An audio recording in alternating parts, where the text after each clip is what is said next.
আসসালামু আলাইকুম। একটা বিষয় নিয়ে আজকে আসলে আমার এই ভিডিওটি।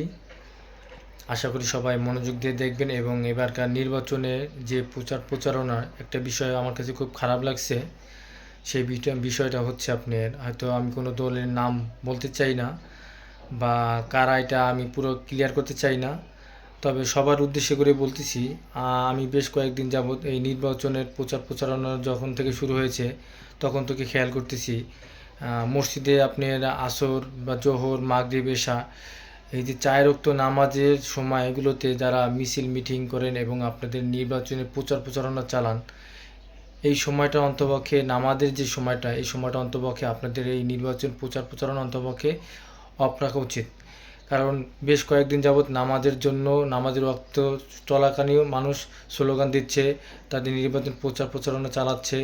এতে করে কিনে একদিকে আপনারা গুনার ভাগীদার হচ্ছেন, আর একদিকে যারা মুসল্লিরা নামাজ পড়তেছে তাদেরও কিন্তু ক্ষতি হচ্ছে।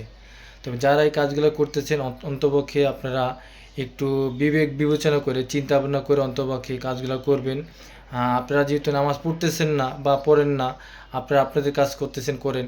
যারা আল্লাহর কাজ করতেছে তাদেরকে আল্লাহর কাছ থেকে অন্তপক্ষে বিরত রাখার চেষ্টা করবেন না। তাদেরকে অন্তপক্ষে ঠিক মতন সুন্দরভাবে সালাদটা যারা তাতে তারা যাতে আদায় করতে পারে তাদেরকে সেই সুযোগটা অন্তপক্ষে দেওয়া হোক। আমরা চাই না আপনাদের কারণে মসজিদে যারা মুসল্লি যারা আছে নামাজ পড়তে যায় তাদের নামাজে কোনো ক্ষতি হোক বা তাদের নামাজে কোনো অসুবিধা হোক। আপনারা যে নামাজের যে টাইমটা এই টাইমটা ছাড়া যে টাইমটা থাকে ওই টাইমটা আপনারা অন্তপক্ষে মিছিল মিটিং যা করার প্রয়োজন নির্বাচনের প্রচারণায় সেই কাজগুলো করবেন। অন্তপক্ষে এই কাজগুলোতে অন্তপক্ষে মানুষের জন্য অনেক উপকার হবে এবং আল্লাহ পাকও অসন্তুষ্ট হবেন না। আর এই কাজগুলো যদি আপনারা করেন অন্তপক্ষে আল্লাহ পাক আপনাদের প্রতি নারাজ থাকবেন।